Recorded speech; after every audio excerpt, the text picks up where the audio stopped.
Hello friends, நம்ம இன்றைக்கி இதை பற்றி பார்க்க போகிறோம். இலக்கிய வரப்போகிற எபிசோடில் என்ன இன்ட்ரெஸ்டிங்கான சுவாரஸ்யமான விஷயம் நடக்க போது நாங்கள் பார்க்க போகிறோம். வாங்க வீடியோக்குள்ளே போயிடலாம்.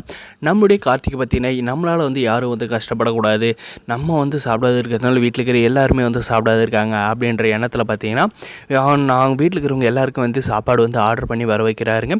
எல்லோரும் பார்த்தீங்கன்னா சாப்பிட்றதுக்கு உட்காரப்ப பார்த்தீங்கன்னா நம்முடைய கார்த்தி இந்த பைரவி வரத்தை பார்த்துட்டு ரொம்பவுமே கோவத்தில் நிற்கிறாங்க. அதுக்கப்புறம் பார்த்தீங்கன்னா நம்ம கார்த்தி சார் என்ன சொல்கிறாரு, அம்மா அந்த பைரவி இங்கேருந்து போக சொல்கிறேங்க, அவங்க இருந்தாங்களான்னு கண்டிப்பாக நான் மனுஷனாகவே இருக்க மாட்டேன். அதுபோக அவங்களுக்கு நான் சாப்பாடு சேர்த்து ஆர்டர் பண்ணல, நம்ம 4 பேருக்கு மட்டும்தான் நான் ஆர்டர் பண்ணியிருக்கேன் அப்படின்ற மாதிரி பார்த்திங்கன்னா நம்முடைய கார்த்தி சொல்கிறேங்க.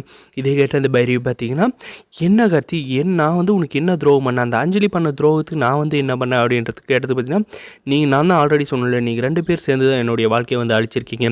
ஆல்ரெடி அடிக்க கை வாங்கிட்டு அண்ணன் தடுத்துட்டு ஆனந்த் வாட்டியெல்லாம் கண்டிப்பாக அடிச்சிருவாங்க, கண்ணு முன்னாடி நிற்காதீங்க, போயிருங்க அப்படின்ட்டு சொல்கிறேன்.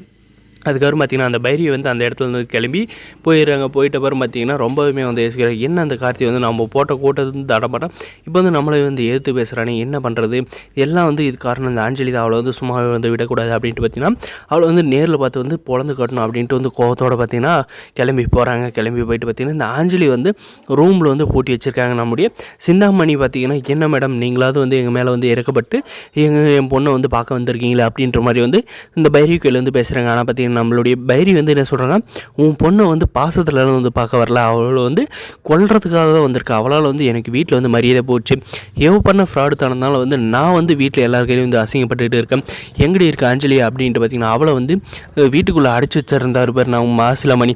அதுக்கப்புறம் பார்த்திங்கன்னா இந்த பைரவி இப்படியெல்லாம் பேசுகிறத கேட்டு அவள் அந்த ரூமில் தான் இருக்காங்க. மேடம் நீங்கள் என்ன பண்ணுவோம் பண்ணிக்கோங்க அப்படின்ற மாதிரி சொல்லி ரூமை ஓப்பன் பண்ணி விட்றாங்க.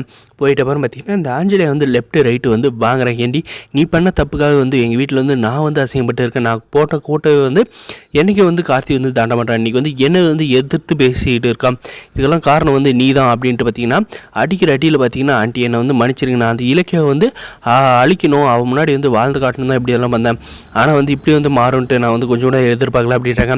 ஏண்டி இவ்வளோ விஷயம் பண்ணியிருக்கேன், என்கிட்ட ஒரு வார்த்தை சொல்லியிருக்கியா, உன்னால் நான் ரொம்ப கேவலப்பட்ட கோணுக்குரிய நின்றுட்டு இருக்கேன், முன் கார்த்திக் கல்யாணம் பண்ணி வச்சதே இந்த இலக்கியம் வெளியேற்றுறதுக்காக தான் அப்படின்றத ஹானிபூர்வமாக நான் வேறு சொல்லி தொலைச்சிட்டேன்.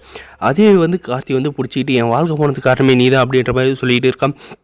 மரியாதை சொல்கிறேன், இனிமேல் எங்கள் வீட்டு பக்கமோ எங்களோட உதவி ஏதாவது கிடைக்குமா அப்படின்றது சத்தியமாக எதிர்பார்த்துறாத அப்படின்ற மாதிரி நம்மளுடைய பைரவி சொல்லிவிட்டு அந்த இடத்துல கிளம்பி வந்துடுறாங்க. இந்த விஷயத்தெல்லாம் பார்த்திங்கன்னா நம்ம மாசிலாமல் ஃபோன் பண்ணி சொல்கிறாங்க. நம்ம இலக்கிய கேட்டதும் பார்த்திங்கன்னா ஒரு வேளை இந்த பைரவிக்கு எதுவுமே தெரியல அப்படின்றது நீங்கள் வரப்போகிற எபிசோட் நடக்கும். இந்த வீடியோ செலக்ட்